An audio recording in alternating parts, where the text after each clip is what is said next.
بسم اللہ الرحمن الرحیم۔ السلام علیکم ورحمۃ اللہ وبرکاتہ۔ آج ہم حضرت حسن بن علی رضی اللہ تعالیٰ عنہ کی زندگی کے بارے میں مطالعہ کریں گے انشاءاللہ۔ اس سے پہلے آپ سب سے گزارش ہے کہ اس ویڈیو کو آگے ضرور شیئر کریں، جزاک اللہ۔ حضرت حسن بن علی رضی اللہ تعالیٰ عنہ، مختصر حالات زندگی۔ حضرت حسن رضی اللہ تعالیٰ عنہ 15 رمضان المبارک سن 3 ہجری بمطابق 625 عیسوی کو مدینہ منورہ میں پیدا ہوئے۔ آپ حضور صلی اللہ علیہ وسلم کی صاحبزادی حضرت فاطمہ رضی اللہ تعالیٰ عنہا کی اولین اولاد ہیں۔ حضور صلی اللہ علیہ وسلم نے آپ کا نام حسن رکھا اور پیدائش کے 7ویں دن عقیقہ فرمایا، سر کا حلق کیا اور ان کے بالوں کی مقدار کے برابر چاندی صدقہ فرمائی۔ مقام و مرتبہ۔ حضرت حسن بن علی رضی اللہ تعالیٰ عنہ رسول اللہ صلی اللہ علیہ وسلم کے لاڈلے نواسے اور خلیفہ رابع حضرت علی المرتضیٰ رضی اللہ تعالیٰ عنہ کے جانشین اور خلفۂ رشید تھے۔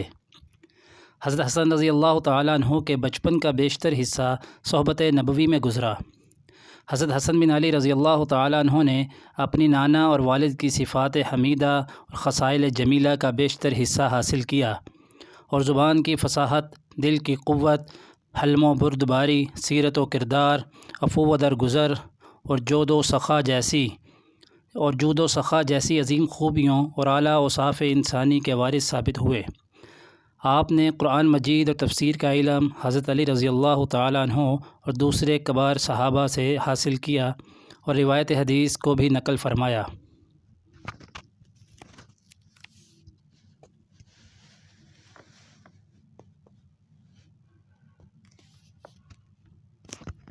خلافت۔ حضرت علی رضی اللہ تعالیٰ عنہ کی شہادت کے بعد حضرت حسن رضی اللہ تعالیٰ عنہ مسند خلافت پر فائز ہوئے۔ حضرت علی رضی اللہ تعالیٰ عنہ نے خلیفہ کے انتخاب کا فیصلہ جمہور مسلمانوں پر چھوڑ دیا، لیکن اوصاف و کمالات کے لحاظ سے حضرت حسن رضی اللہ تعالیٰ عنہ حضرت امیر المؤمنین کے خلف الصدق تھے، اس لیے وابستگان دامن مرتضوی کی نظر کسی اور جانب نہ اٹھ سکتی تھی۔ چنانچہ حضرت علی رضی اللہ تعالیٰ عنہ کی شہادت کے بعد قیس بن سعد انصاری رضی اللہ تعالیٰ عنہ نے بیعت کے لیے ہاتھ بڑھایا۔ قیس بن سعد رضی اللہ تعالیٰ عنہ کی بیعت کے بعد تمام اہل عراق نے بیعت کی اور رمضان 40 سن ہجری میں حضرت حسن رضی اللہ تعالیٰ عنہ مسند خلافت پر مطمئن ہوئے۔ خلیفہ بننے کے بعد حضرت حسن رضی اللہ تعالیٰ عنہ نے جو سب سے پہلا خطبہ دیا، اس کے الفاظ یہ ہیں: لوگو، کل تم سے ایک ایسا شخص بچھڑا ہے کہ نہ اگلے اس سے بڑھ سکیں نہ پچھلے اس کو پا سکیں۔ رسول اللہ صلی اللہ علیہ وسلم لڑائیوں میں انہیں اپنا جھنڈا عطا فرما کر بھیجتے تھے۔ وہ کسی جنگ سے ناکام ہو کر نہ لوٹے۔ میکائیل و جبرائیل جنگ میں ان کے ساتھ ہوتے تھے۔ انہوں نے 700 درہم کے علاوہ سونے چاندی کا ایک زرہ بھی نہیں چھوڑا۔ یہ درہم بھی ان کی تنخواہ میں سے بچ گئے جو انہوں نے ایک غلام خریدنے کے لیے جمع کیے تھے۔ آپ کی مدت خلافت 6 مہینے سے لے کر 7 مہینہ تک ہے۔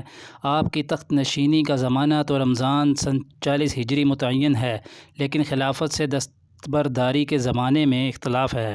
صحیح قول یہ ہے کہ آپ رضی اللہ تعالیٰ عنہ ربیع الاول 41 ہجری میں دستبردار ہوئے۔ وفات۔ دستبرداری کے 9 سال بعد سن 50 ہجری میں مدینہ منورہ میں انتقال فرمایا۔ آپ کی وفات زہر سے ہوئی تھی۔ زہر اتنا سخت تھا کہ زہر کھلائے جانے کے فوراً بعد ہی صاحب فرش اور زندگی سے مایوس ہو گئے۔ زہر کھانے کے تیسرے دن با اختلاف روایت 50 ہجری یا 49 ہجری میں انتقال فرمایا۔ حضرت حسن بن علی رضی اللہ تعالیٰ عنہ اپنے اخلاق عظیمہ اور اوصاف حمیدہ کی وجہ سے عام و خاص میں اتنا مقبول تھے کہ آپ کی وفات پر سارے مدینہ میں صف ماتم بچھ گئی۔ بازار بند ہو گئے، گلیوں میں سناٹا چھا گیا اور بنو ہاشم کی عورتوں نے 1 مہینہ تک سوگ منایا۔